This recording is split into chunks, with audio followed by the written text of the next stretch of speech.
అక్రమ కట్టడాలు ప్రోత్సహిస్తున్న టౌన్ ప్లానింగ్ ఏసీపీ వెంకటరమణపై ఉప్పల్ ఎమ్మెల్యే ఫైర్ అయ్యారు. ఉప్పల్ జీహెచ్ఎంసీ కార్యాలయంలో అధికారులతో ఎమ్మెల్యే బండారు లక్ష్మారెడ్డి సమీక్షా సమావేశం నిర్వహించారు. అలసత్వం వహిస్తున్న టౌన్ ప్లానింగ్ ఏసీపీ వెంకటరమణపై ఎమ్మెల్యే కారమయ్యారు.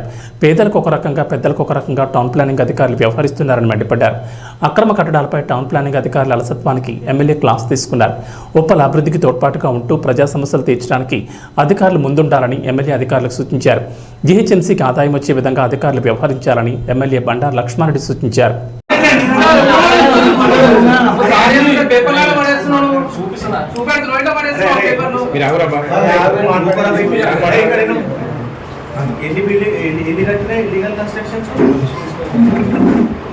ఎన్ని కట్టినవు జిహెచ్ఎంసీ పైసలు మొత్తం ఫ్రాడ్ చేస్తున్నావు. నువ్వు ఎవరికి కూడా నువ్వు ఏ పని చేస్తున్నావు, వాళ్ళ దగ్గర పైసలు వసూలు చేసుకోవడం, ఇంటికాడ కూర్చోవడం, నువ్వు చెప్తే పని చేయడం అంతే తప్ప జిహెచ్ఎంసీకి అనే పైసలు వస్తాయి కదా, జిహెచ్ఎంసీ డెవలప్ చేస్తుంది. పైసలు తినేస్తే ఎవరు చేయాలి? బాబు ఏమనంటే నేను ఉంటా లేకపోతే వెళ్ళిపోతాంటావు అంటున్నావు కదా. చేయమంటే చేస్తే వెళ్ళిపోతా అంటే వెళ్ళిపోవాలి. ఎవరి గురించి మా సొంత గురించి చేస్తారో పని. ఎంత అన్యాయం! మేము ఎందుకు వచ్చిన వీటికి అనే పని చేయండి. లో లేయింగ్ ఏరియాలలో ఈరోజు వర్షాలు వస్తున్నాయి, దాని మీద పని చేయమని చెప్తున్నాం. మేము ఎవరిని ఒక రూపాయి అడగము, మేము ఎవరిని అతను ఉంటే ఇంకా రూపాయి సాయం చేస్తాను. అట్లాంటి లిట్స్ పెట్టి నువ్వు మాకే డాగేస్తున్నావు. ఇంత అన్యాయం ఏంటి ఇది? మళ్ళీ గవర్నమెంట్ పైసలు కట్టనియవు. నీ ఇష్టం ఉంటే గరీబ్ 50 గజాలు 60 గజాలు లేకుంటే ఆడ పోయి కూలగొడతావు. పెద్ద పెద్ద 1000 గజాలు 2000 గజాలు ఉంటే కూలగొట్టవు. ఆడ పైసలు తీసుకుంటారు, వెళ్ళిపోతారు.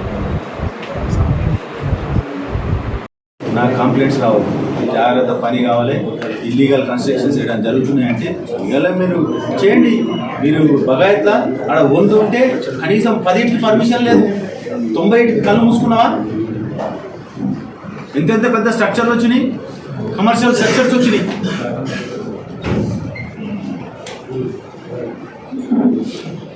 చూడండి, చూసి ఇచ్చేయండి.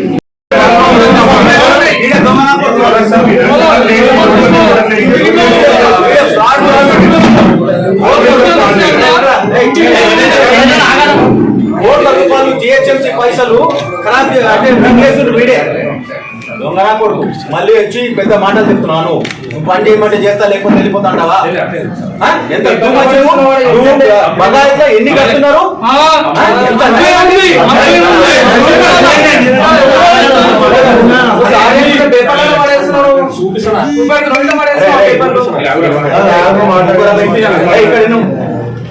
ఎన్ని కట్టినా ఇల్లీగల్ కన్స్ట్రక్షన్స్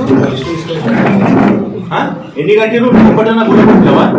జిహెచ్ఎంసీ పైసలు మొత్తం ఫ్రాడ్ చేస్తున్నావు. నువ్వు ఎవరికి కూడా నువ్వు ఏం పని చేస్తున్నావు, వాళ్ళ దగ్గర పైసలు వసూలు చేసుకోవడం, ఇంటికాడ కూర్చోవడం, నువ్వు అని చెప్తే పని చేయడం అంతే తప్ప జిహెచ్ఎంసీకి అరే పైసలు వస్తేనే కదా జిహెచ్ఎంసీ డెవలప్ చేస్తుంది.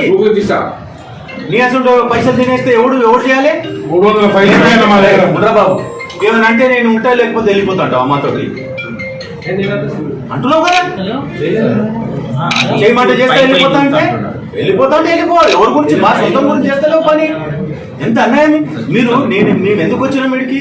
అరే పని చేయండి. లో లేయింగ్ ఏరియాలలో ఈరోజు వర్షాలు వస్తున్నాయి, దాని మీద పని చేయమని చెప్తున్నాం. మేము ఎవరిని ఒక రూపాయి అడగము, మేము ఎవరిని అతను ఉంటే ఇంకా రూపాయి సాయం చేస్తాను. నేను అట్లాంటివి విడిచిపెట్టి నువ్వు మాకే డాగేస్తున్నావు. ఎంత అన్యాయం అండి ఇది? మళ్ళీ గవర్నమెంట్ పైసలు కట్టనియవు. నీ ఇష్టం ఉంటే గరీబ్ 50 గజాలు 60 గజాలు లేకుంటే ఆడ పోయి కూలగొడతావు.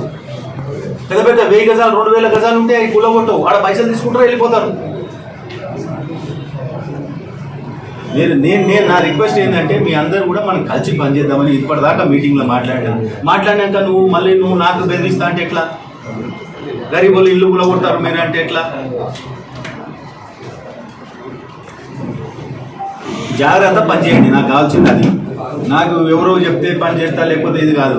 నేను ఇక్కడ ఎమ్మెల్యే ఉన్నా, నేను హానెస్ట్గా నేను కూడా పని చేస్తాను. మీరు కూడా పని చేస్తూ చేయాలి. నా రిక్వెస్ట్ అది. కానీ వచ్చి నన్ను దబాయిస్తా అంటే నేను ఒప్పుకున్నట్టు కాదు. నేను